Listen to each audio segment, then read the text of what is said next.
Ahoy toy, welcome to Transfixed, the channel that will go back in time to the 1980s as soon as it is technologically possible. But for now, we're going to take a look at the Transformers crossover Gigawatt. I think it's Gigawatt, that's the correct way to say it. I know Doc Brown says gigawatts in the movie, but he also says 1.21 instead of 1.21, which in high school they taught me is how you say things after the decimal. You don't say 21, you say 21. So I don't think the script writers or the director know much about science. So I'm going to say gigawatt and 1.21 gigawatts.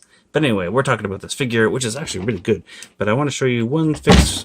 There goes my table. One fix for the head. The neck joint seemed a little bit wonky to me. So we'll get to that later on at this time. But right now, I'll just go over it a little bit. It's actually a pretty cool car. I got this from Amazon. And sadly, Amazon sent it to me in a bubble mailer. Usually I get things in a box, and I don't have a problem with Amazon shipping. But for some reason this time they sent it to me in just a padded envelope bubble mailer. And it got pretty crushed, pretty squished. Luckily, I am not a mint in box collector for the most part. Sometimes I do leave things in the box, but in this case I wanted to open it. So I'm not too fussed about this, but if I wanted this in the box, I would be gutted about this and try to send it back. Anyhow, yeah, there was a Walmart exclusive that was limited to 88 pieces, and it had different box art, I believe.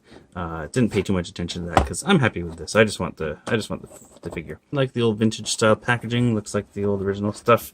Oh, there's a bio. I didn't even look at this yet, but it's got a bio. It's got some stats. I'm not too interested in that, but let's go on to the figure.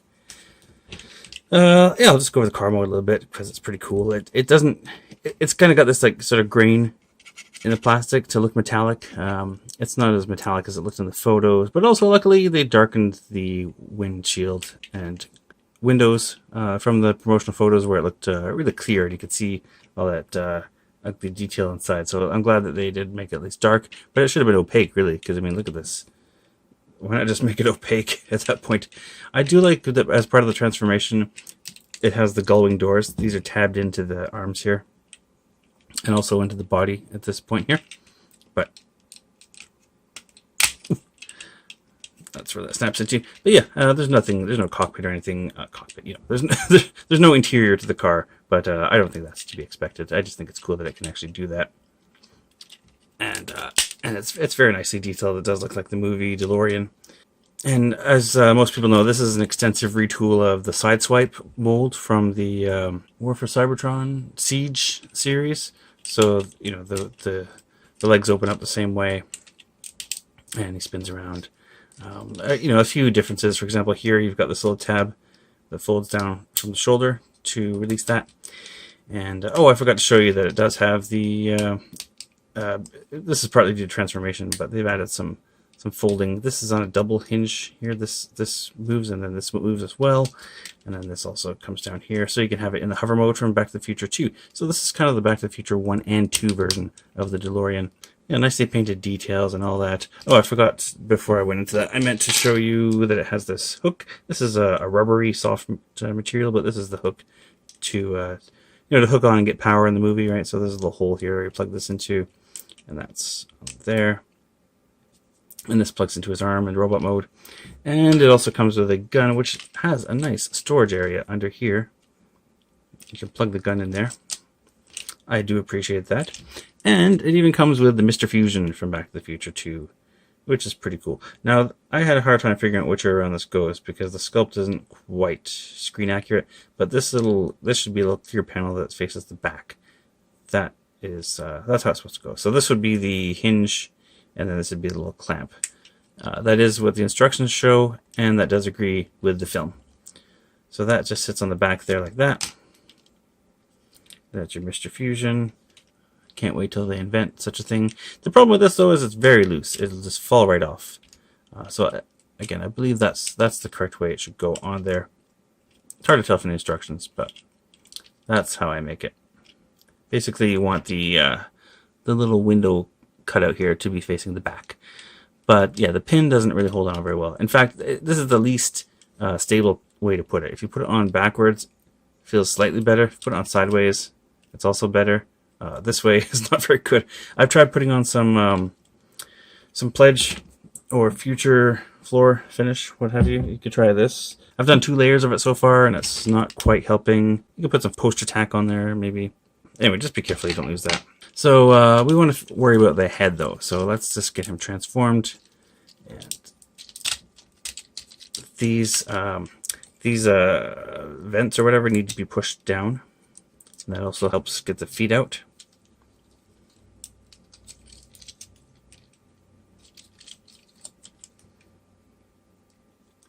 Get in there, you.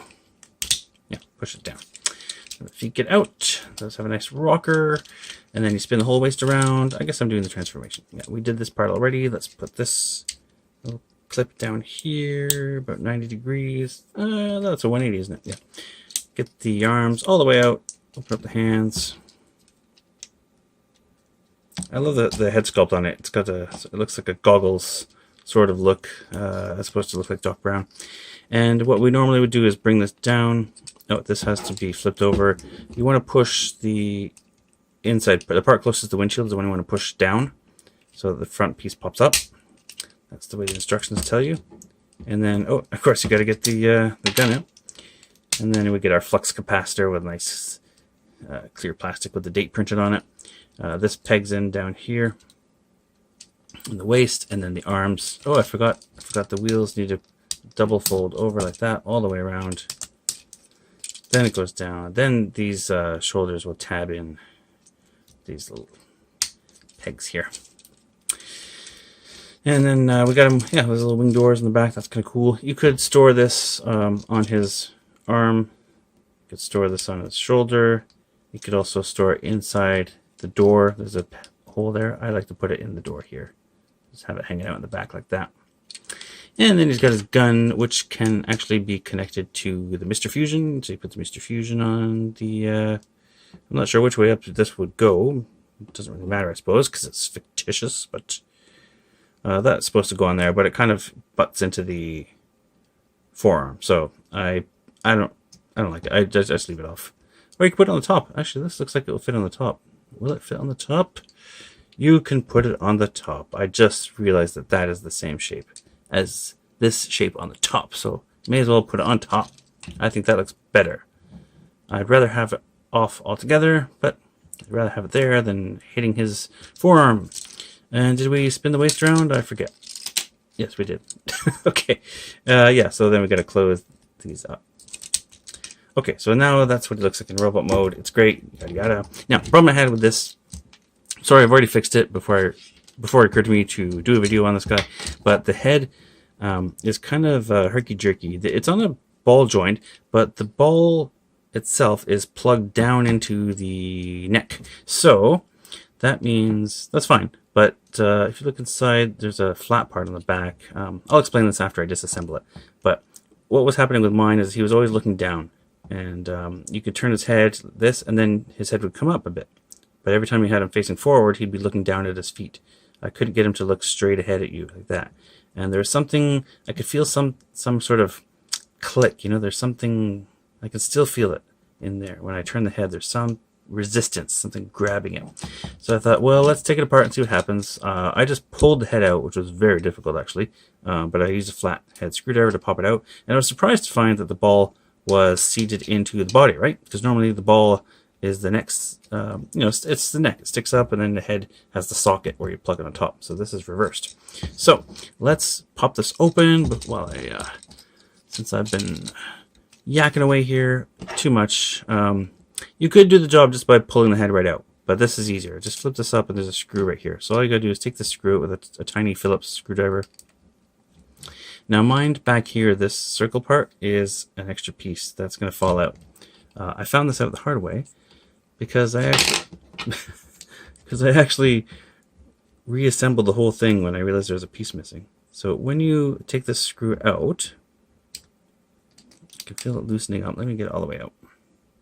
I think that's pretty much out. So the back of the car, the roof comes off, okay?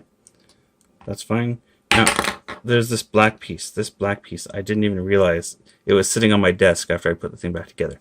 So just be mindful that it goes, well, it's kind of hard to get back in the wrong way, but that's how it goes. So that will fall out. And then that releases this piece here. You can do this in car mode, by the way, but it's easier to do in robot mode. So this piece is going to fall out here. And now you can easily take his head out, which actually you don't really have to do, but just to show you, see how the shape is there? It's rounded and it's got a trough, so that plugs in here. Right, so this is the piece that had the problem on it. This is the back of the neck right here. So this goes in here, right? Let's take the head out so you can see how it was. So that was flat. This was just a flat, straight across tab of plastic. Okay, I've cut a notch into it. So when this is assembled, it sits in like this, right? So I think that having a flat surface there was kind of pressing on the rounded neck. Does this make sense? I think I'm probably over explaining it like I always do, but yeah, I wanted to have more of a rounded back edge because I think it was just forcing his head down. So all I did was actually I took this piece and just get yourself a sharp X-Acto knife and make sure you safely cut towards your least favorite finger. Right, hold it with your pinky in case you lose it. You don't care about your pinkies, right? So anyways, yeah, I just cut a groove. So I just cut a little notch like this, just a V-shaped notch. Probably be better if I actually rounded it out. In fact, it's probably not a big deal if you cut a whole section back. You know, the head's going to stay in there most likely, so it's not too terribly important, I don't think. But anyway, you just want to get a bit of a groove there, just so he's got some room for his neck to swivel around. So I'll just round this out since I got to disassemble again. So then you get something like this, you know, and then his head's going to sit better. The knife is rolling away. Then his head will be able to to turn, right? All right. So having done that, oh, the screw is still in there. So yeah, again, I had him reassembled and I saw this empty hole back here. I'm like, what? So you need to put that piece back on first. So this piece here, you can see the bigger circle is going to plug into the body, and then just put the tab facing the back of the car or the bottom of his butt. The head, of course, goes back where you found it, and then just put this back in. So that this piece here is where the screw goes into. That goes onto there. And you just need, oh, there's even a little handy, little tab here to tell you that needs to go into this little hole. Right, so that's how I figured it out. And, yeah, just sit it back in here. The doors are kind of in the way, but just get them around the doors. Try to get everything lined up in there. Get this back. Oh, you know what? Of course, you don't want to forget the front of the car.